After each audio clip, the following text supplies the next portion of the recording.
Good morning all of you my students and you are welcome on my channel English Literature Academy। और जैसा कि आप जानते हैं कि मैं आपको प्रिपरेशन करा रही हूँ इंग्लिश लिटरेचर से रिलेटेड किसी भी एग्ज़ाम की, चाहे फिर वो आपका UGC NTA नेट हो, TGT PGT हो या फिर आपका JIC का एग्ज़ाम हो। और JIC के एग्ज़ाम की डेट डिक्लेयर हो गई है, ये आप भी जानते हैं। इसी तरह TGT PGT के एग्ज़ाम की डेट भी जो है अगस्त में ये एग्ज़ाम हमारा लगा हुआ है। तो इसलिए आज मैं अभी फ़िलहाल जो मैं वीडियो अपलोड कर रही हूँ वो TGT और PGT के पर्पस और प्लस JIC के पर्पस से ज़्यादा फोकस करते हुए उन्हीं वीडियो को मैं अपलोड कर रही हूँ जो कि ऑथर या राइटर या एसिस्ट नॉवलिस्ट हमारे या पोइट पूछे जाएंगे TGT PGT एंड JIC में। नेट एक ब्रॉड सिलेबस है, आपको तो पता ही है। तो नेट के सिलेबस के अकॉर्डिंग अगर हम बात करें तो मैंने कुछ वीडियो अपलोड की हैं और जैसे ही मैं ये सारे राइटर आपको कवर करवा दूंगी उसके बाद फिर से नेट के अकॉर्डिंग सिलेबस के मैं आपको वीडियो अपलोड करूंगी।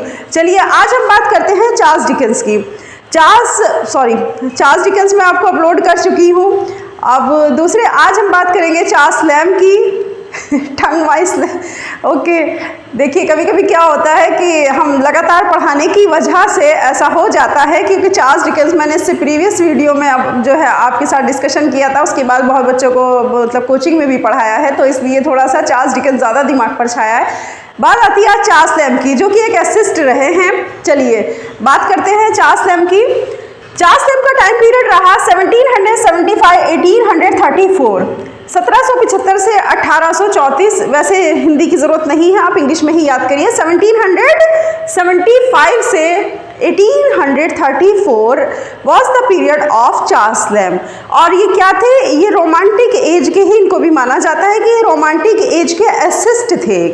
ठीक, इनके बारे में जो खास चीज़ें आपको पता होनी ही चाहिए, और जो प्रीवियस ईयर के मैंने 11 ईयर्स के क्वेश्चंस पेपर्स जब मैंने स्टडी किया उसके बाद जो कंक्लूजन निकल के आया तो सारा मैंने एक ही वाइट बोर्ड पर लाने की पूरी कोशिश की। उम्मीद करती हूँ आपको ये ज़रूर पसंद आएगा। और उनमें जिस उनके एस्से को ज़्यादा फोकस करते हुए क्वेश्चन पूछे गए हैं वो मैं साथ साथ आपको बताते हुए चलूँगी। चलिए Charles Lamb and English essays. अब चार्ल्स लैम्ब लिखने की हमको दोबारा जरूरत नहीं, इसलिए मैंने इनिशियल वर्ड में इनको लिखा है CL। Charles Lamb and English essayist 19th century plus करके लिखा है 19th सेंचुरी के। तो 19th सेंचुरी के क्या थे ये? एन इंग्लिश एसिस्ट थे, known as the prince of English essayist. और किस नाम से जाने गए? He was known as the prince of English essayist. उनको इंग्लिश एसिस्ट के राजकुमार के नाम से भी जाना गया। अगर आप बिल्कुल ही हिंदी सुनना चाहते हैं तो इसका मतलब ये कि वो निबंधकारों के राजकुमार थे, निबंधों के राजकुमार थे। वो जिस तरह से लिखते थे तो उनका जो है उन्हें प्रिंस के नाम से बुलाया गया, Prince of the assist. Okay, चलिए ये टर्म याद रखिएगा, बहुत बार पूछी गई है कि who was known as the prince of English essayist. तो चार्ल्स लैम्ब इसका आंसर आ जाएगा। चलिए देखते हैं फेमस वर्क इनका क्या था जिसमें सबसे ज्यादा फोकस किया गया और पेपर में जहां से क्वेश्चंस उठाए जाते हैं सिर्फ मैंने वही फेमस वर्क आपके लिए रखा है। मैंने कहा ना कि 11 ईयर्स के जो पेपर आए हैं वो चाहे किसी के भी रिक्रूटमेंट के आए हो, JIC हो, TGT PGT हो या एक्सेट्रा कोई भी हो, उसमें जो इनके जिस वर्क को एकदम फोकस करके क्वेश्चन पूछे गए सिर्फ मैंने वही वर्क रखा है, क्योंकि अभी हम रिवीजन पीरियड में हैं। नंबर फर्स्ट ऑफ ऑल आता है टेल्स फ्रॉम शेक्सपियर। ये कब आई? 1807 में ये पब्लिश्ड हुआ। एडवेंचर ऑफ यूलिसेस 1808 में पब्लिश्ड हुआ। एस्से ऑफ इलिया 1823 में पब्लिश्ड हुआ and the last essay of Elia 1833 में। सबसे ज़्यादा आपको जो याद रखना है, जो सबसे ज़्यादा याद रखना है वो रखना है आपको essay of Elia and the last essay of Elia. ये कब पब्लिश्ड हुआ, किसने लिखा और इसका पब्लिकेशन किस मैगजीन में हुआ। समझ गए? 3-4 क्वेश्चंस लगातार इस एस्से ऑफ इलिया से पूछे गए हैं और बार बार इसी एस्से ऑफ इलिया को टारगेट करते हुए इसी को घुमा फिरा करके उन्होंने कभी आंसर में जो है इसको दिया है और कभी इसको क्वेश्चन में पूछा है। तो इसलिए आप इस पर बहुत ज़्यादा फोकस करिए। एस्से ऑफ इलिया 1823 में पब्लिश हुआ। The last essay of Elia 1833 में हुआ। Who was the written by answer Charles Lamb. और किस मैगजीन में हुआ? तो लंदन मैगजीन थी भाई। वो क्या थी? लंदन मैगजीन थी जिसके अंदर ये दोनों पब्लिश्ड हुए। ज़्यादातर वर्क वैसे इनका लंदन मैगजीन में ही देखने को मिला कि इन्होंने जो अपना वर्क पब्लिश कराया तो वो लंदन मैगजीन में कराया था। ठीक है, फिलहाल आप इस पे फोकस करिए, किस पे, एसे ऑफ इलिया। इनका जो अच्छा एक बात और याद रखिए, ये 2 वॉल्यूम में आया था एसे of Iliya. Essay of Elia ये तो फर्स्ट वॉल्यूम था जो 1823 में पब्लिश्ड हुआ, and the second is the last essay of Elia 1833 में पब्लिश्ड हुआ। इस तरह आप इसको ध्यान देंगे। चलिए बात आती है, रोजामंड ग्रे 1798 में आया और ये एक रोमांटिक नरेशन था, मतलब यह रोमांटिक ऐसे ही था ये भी एक, लेकिन ये थोड़ा सा जो कथा थी वो कैसी थी, रोमांटिक नरेशन थी। रोमांटिक जो है कथा जो कही गई वो इस चीज़ को माना जाता है, नरेशन का मतलब होता है कथनांक को कहना या कथा इस तरह से कह कर के सुनाना कहानी, तो उसको बोला जाता है नरेशन। तो रोमांटिक नरेशन थी। रोजामंड ग्रे 1798 में पब्लिश हुआ romantic narration. The press of chimney sweepers 1823 में पब्लिश हुआ। मोस्ट इंपॉर्टेंट वर्क है। इसके बाहर जो है अभी तक मैं ये कहूँगी आपसे कि अगर आपने सिर्फ इस वाइट बोर्ड पे लिखा हुआ सिर्फ इतना ही चार्ल्स लैम्ब के बारे में आप पढ़ के चले गए और जो मैं समझा रही हूँ उसको आपने अपने दिमाग में बैठा लिया, तो यकीन मानिए चार्ल्स लैम्ब का कोई क्वेश्चन आपसे नहीं छूटेगा। ठीक है, देखिए रोजामंड ग्रे मैंने आपको बता दिया romantic narration. The press of chimney sweepers 1823 में ये पब्लिश हुआ। ज्यादातर क्वेश्चन ये पूछा गया कि who was the written the press of chimney sweepers, तो who was the written by Charles Lamb, सीधा सीधा आंसर है। नेक्स्ट आता है the old benches of the Inner Temple and the 9 fears, Christ hospital and poor relation. इनके भी जो थे राइटर के नाम पूछे गए थे, बाकी इनका ईयर वगैरह का कुछ नहीं पूछा गया इसलिए मैंने डाला भी नहीं। आप ध्यान रखिए, इनका अगर पूछा जाता है कि who was the writer of this, तो आप इनके राइटर का नाम Charles lamb was the writer of this. Okay, और मैंने एक तरीका और भी बताया था ना आपको शुरू में ही कि एक पेज पे हम अपने अगर राइटर का नाम लिख लेते हैं, जैसे हम चार्ल्स लैम्ब का डिस्कशन कर रहे हैं तो हमने एसेसिस्ट का नाम लिख लिया और बाकी पूरा पेज फिर हम अगर उनके बारे में लिखते हैं तो इसका मतलब वो चार्ल्स लैम्ब भी तो हैं भाई, इनिशियल वर्ड में लिख लीजिए, तो इससे क्या होगा, लिखने का काम हमारा कम हो जाता है। चलिए बात आती है एसे ऑफ इलिया। अब एसे ऑफ इलिया में और थोड़ा डीप आपको अगर पढ़ना है तो उसको इस तरह से पढ़ेंगे आप। एसे ऑफ इलिया क्या था? एसे ऑफ इलिया था कलेक्शन ऑफ एसे। क्या था भाई? कलेक्शन ऑफ एसे। देखिए मैंने इनिशियल वर्ड में लिखा है ना, मेरे पास ज्यादा स्पेस नहीं है इस वजह से। कलेक्शन ऑफ एसे, एसेस जो थे उनका कलेक्शन था, बहुत सारे निबंधों का एक जगह कलेक्शन करके रखा गया, तो उसको बोला गया essay of Elia. Is that clear? उसे क्या बोला गया? Essay of Iliya. Essay of Elia 2 volumes divided into 2 volumes. First volume was the come in 1823 and second volume is the 1833। तो अगर हम बीच के डिफरेंस की बात करें तो 10 years difference between in these, इन दोनों के बीच में 10 साल का डिफरेंस रहा। देखिए प्रैक्टिकली अच्छा हाँ, इसमें एक चीज और खास ध्यान रखिएगा कि ये प्रैक्टिकली ऑटोबायोग्राफिकल फ्रेगमेंट्स था, मतलब ऐसा माना जाता है कि चार्ल्स लैम्ब ने इसमें अपनी ऑटोबायोग्राफी का टच दिया था, तो ये ऑटोबायोग्राफिकल फ्रेगमेंट्स भी इसके अंदर देखने को हमें मिला। किसमें? एसे ऑफ इलिया में। और अगर हम बात करें कि जो इलिया था वो था क्या सही मायनों में, कहाँ से ये वर्ड आई, ये टर्म्स कहाँ से आई, अगर ये पूछा जाए तो इटालियन क्लर्क्स नेम इलिया। इटालियन में एक क्लर्क था जिसका नाम क्या था? इलिया था, जहाँ से ये टर्म्स आई।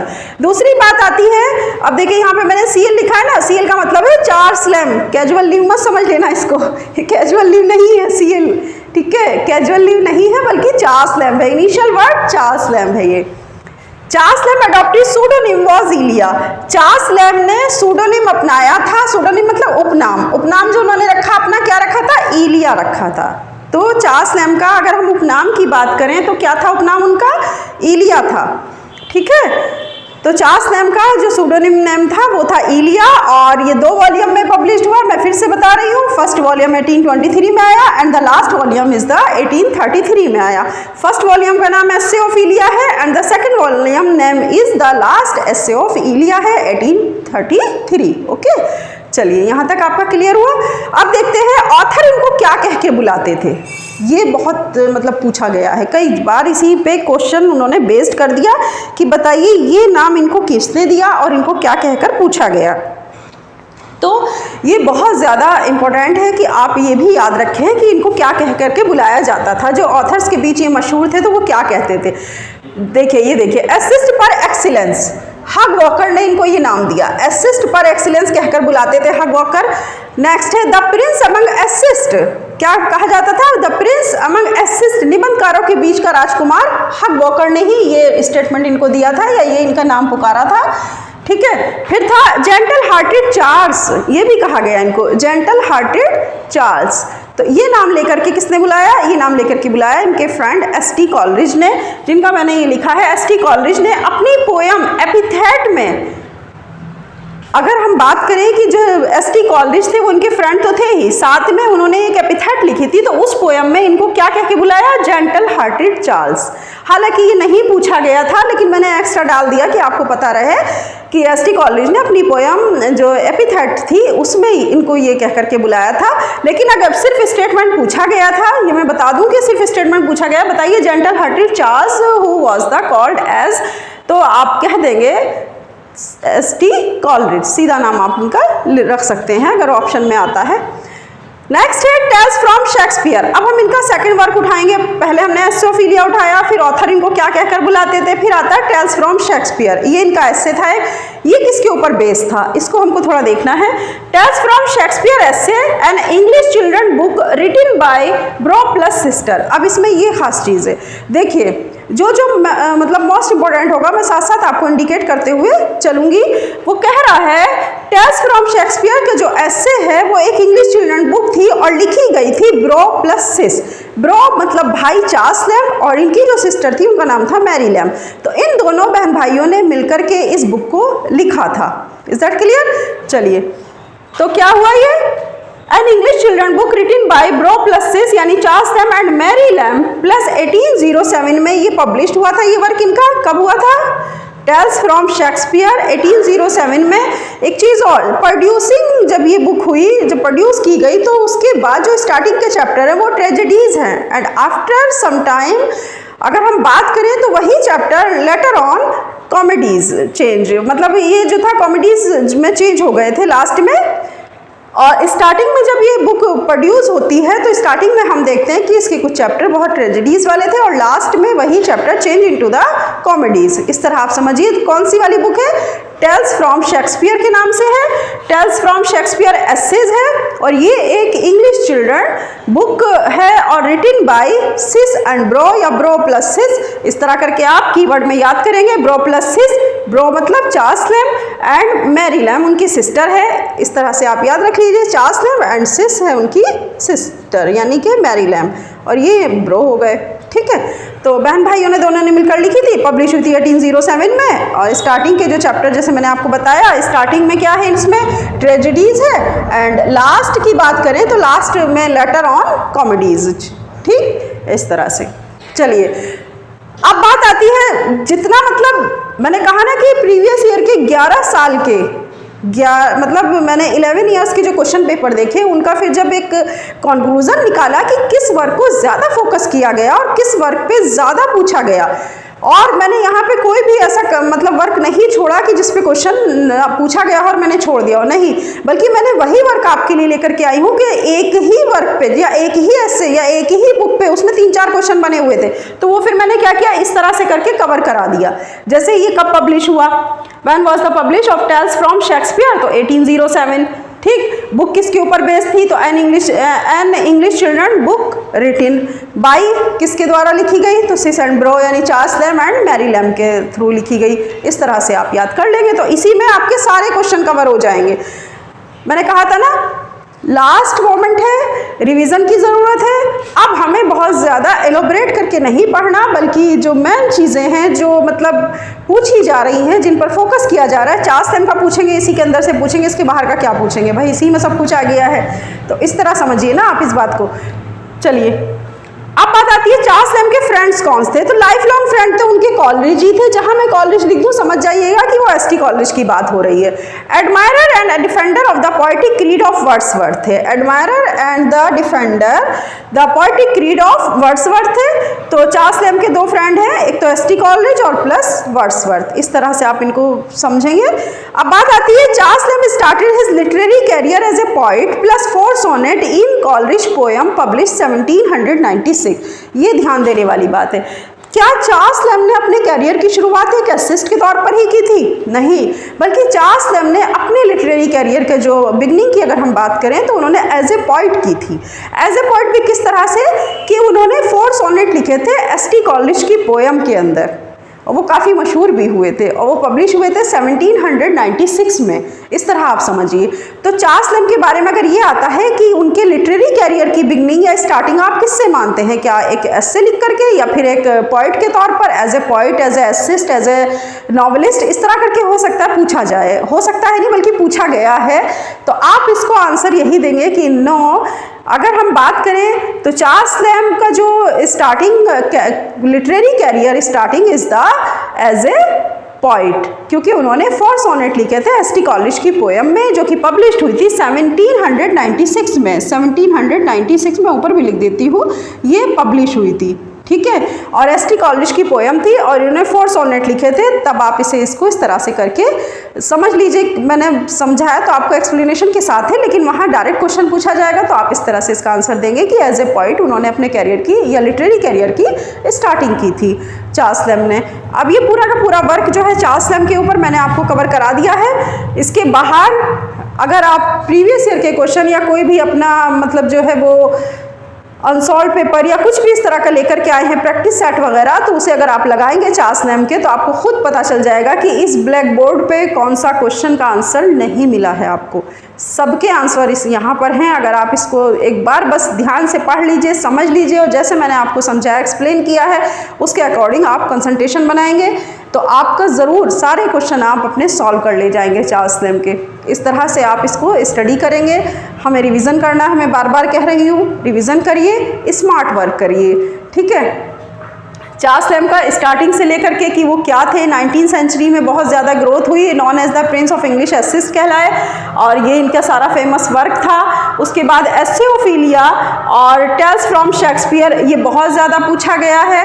और इसके साथ साथ अगर हम बात करें, मैंने तो खुद ही यहाँ पे जो फेमस वर्क है वही डाला है जो आया हुआ है, the press of chimney sweepers. इसको आप ज़रूर ध्यान से पढ़िएगा कि इसके ऊपर ज़्यादा क्वेश्चन नहीं पूछे गए, लेकिन ये ज़रूर पूछा गया कि who was the written this, तो ये मतलब किसने लिखी थी, ये ऐसे किसने लिखा था, तो आप इसको कह सकते हैं चार्ल्स लैम्ब। इस तरह करके कब पब्लिश हुई? 1823 में। इस तरह करके अगर आप याद करेंगे तो आपको ज़रूर ये जो है सारी चीज़ें एक ही जगह है, कुछ भी इधर उधर आपको भटकने की ज़रूरत नहीं है। चलिए, इसी के साथ मैं अब लेती हूँ विदा, और आप मेरे साथ या तो राइट डाउन कर लीजिएगा या फिर इस वर्क को आप अपनी नोटबुक में राइट डाउन करते चलिए।